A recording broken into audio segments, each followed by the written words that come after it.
এক অন্য অনুভূতি। একজন ক্রীড়া অনুরাগী যখন পেশাকেও ক্রীড়ার মধ্যে ঢুকিয়ে রাখেন, পাশাপাশি দুস্থ খেলোয়াড়দের সাহায্যের হাত বাড়িয়ে দেন, পেশা হিসেবে সেই ক্রীড়া ব্যবসায়ীকে হাতিয়ার করে এগিয়ে চলেছেন 25 বছর ধরে। আর এই প্রতিষ্ঠানের নাম রেখেছেন খেলার সাথী।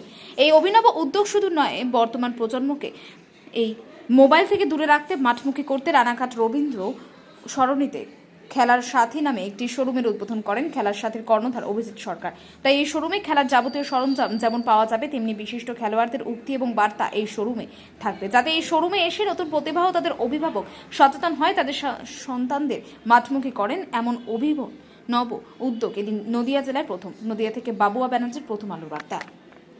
অ্যাকচুয়ালি আমাদের এটা 25 বছর পূর্তি উপলক্ষে খেলার সাথী নবতম সংযোজন, খেলার সাথী এক্সক্লুসিভ রবীন্দ্র সরণিতে আমরা খুলেছি। আমাদের মূল মোটো হচ্ছে যে আমাদের বাচ্চারা যারা উঠতি প্লেয়ার, যুবক যুবতী, তারা সব মোবাইলে আসক্ত হয়ে পড়ছে, তারা মোবাইলে গেম খেলছে। সেই গেম থেকে বের করে আনার জন্য আমাদের একটু নবতম প্রয়াস। দোকান তো অনেক রকমই হয়, দোকানকে আমরা একটু এক্সপ্লোর করার চেষ্টা করেছি, যাতে আমাদের দোকানে এসে তারা খেলার প্রতি একটু বেশি ইন্টারেস্টেড হয় এবং মাঠে যায় এবং মাঠমুখী হয়, খেলাকে ভালোবাসে। আপনারা দেখবেন অন্যান্য দোকানে গেলে আপনারা কোম্পানির ব্র্যান্ডিং পাবেন, মানে আপনি পাবেন কেউ যা যা বিক্রি করছে তার ব্র্যান্ডিং। আমরা কিন্তু সেটা করিনি। আমরা আমাদের দিগ্গজ প্লেয়ার যারা ছিলেন, যাদের নাম এখনকার প্রজন্ম হয়তো জানেই না, তাদের সম্পর্কে আমরা তাদের নাম দিয়েছি, তাদের সম্পর্কে 1-2 লাইন লিখতে পেরেছি, লেখার চেষ্টা করেছি, যাতে তাদের দেখে অনুপ্রাণিত হয়ে নতুন প্রজন্ম আজকে আর খেলার মাঠে ফিরে আসতে পারে। আমাদের মূল মোটো এটাই। 25 বছর পূর্তি আমাদের খেলার সাথীর। সেই 25 বছর পূর্তিতে যুবক যুবতীদের মাঠে আনার প্রচেষ্টাই আমাদের এই নবতম সংযোজন। রানাঘাট থেকে তো কেষ্ট মিত্র উঠেছেন, মিথুন সরকার উঠেছেন এবং বিভিন্ন নিখিল নন্দী ছিলেন, সবাই ছিলেন, কিন্তু এখন নতুন প্রতিভা এবং ওয়ার্ডি ক্লাবে জয়েন করেছে, সে ছেলেটা খুব নতুন হয়েছে।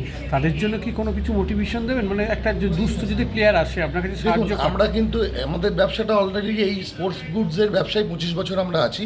আমরা অলরেডি এরকম বহু প্লেয়ার আছে যারা পরবর্তীকালে অনেক নাম করেছে, তাদের আমরা সাহায্য করি। সেটা অবশ্যই আমরা মানে পেছন থেকে করি। আমরা আলোর প্রকাশে এসে করিনি বা করতে চাই না। তাদের আমাদের যত রকম সাহায্য করার, যারা উঠতি প্লেয়ার, যারা প্রতিভাবান প্লেয়ার, তাদের কিন্তু আমরা সাহায্য করে থাকি এবং ভবিষ্যতেও করব। নতুন প্রজন্মের কাছে কি বার্তা থাকবে মোবাইল? নতুন প্রজন্মের কাছে বার্তা থাকবে, দেখুন সাইকিয়াট্রিস্ট অনেক বেড়ে যাচ্ছে।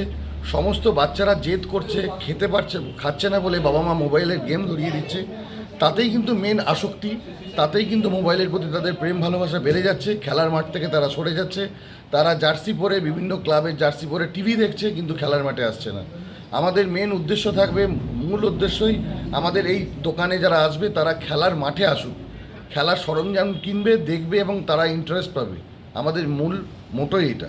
আপনার নাম? আমার নাম অভিজিৎ সরকার, আমি এই খেলার সাথীর কর্ণধার।